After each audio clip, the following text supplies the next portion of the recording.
Hello, I am Amber, and I am a mother of two, and a wife to my husband, Alex. I have a 3-year-old, almost 4-year-old named Justin, and a almost 2-year-old named Austin. And the reason for me wanting to do a vlog was because I have a lot of people always asking me questions about Austin and kind of wondering how I do it all.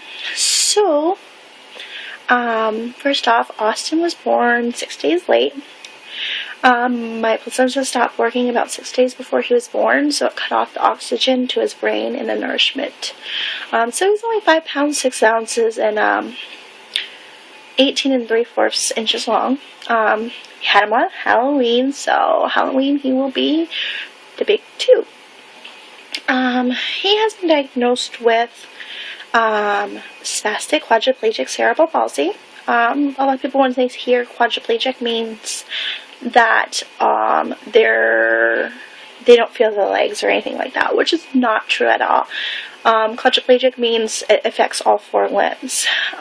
So spastic meaning that he has a lot of tremors in his hands, in his hands and in his feet, and he has cerebral palsy, which means, of course, that he has some sort of brain damage.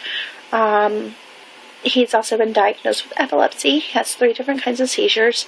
One is called infantile spasms, which usually happens with young kids. Sometimes it just means that the brain damage is worse than they think, and sometimes it just does happen. Unfortunately,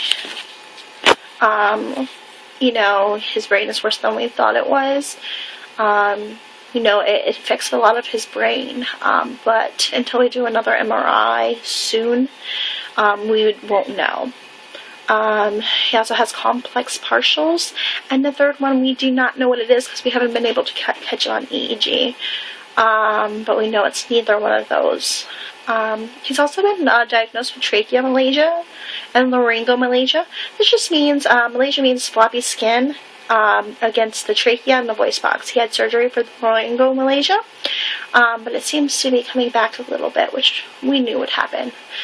He has a GJ tube, a feeding tube, so he takes Pediasure by tube.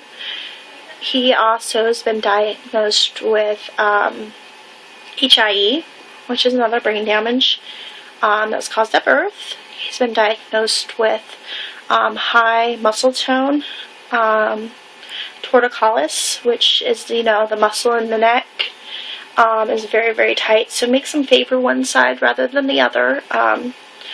He's also been diagnosed with GERDs. And there's a few other diagnoses. Sometimes I forget, and if I ever remember one, I will make sure everybody knows. And visual impairment. He hasn't been diagnosed legally blind yet, but when he's 2, they'll be able to do that officially. But they think he can see shadows and things like that. So with Austin, we're on many, many medications. We're on 12 different medications daily, not including his formula. And sometimes that's hard to be able to stop everything. Some medications are 2 times a week or a day, and then sometimes they're 3 times a day. And sometimes they don't always go together, and sometimes they're, unfortunately, you need to do multiple medications. And of course you have his suction machine and his feeding machine, and of course his breathing machine. And we're thinking about doing a pulse ox machine as well to help check his oxygen levels. So in the journey that we've been going through, it's been difficult. At first, I didn't know what to think. Stopping video for a second.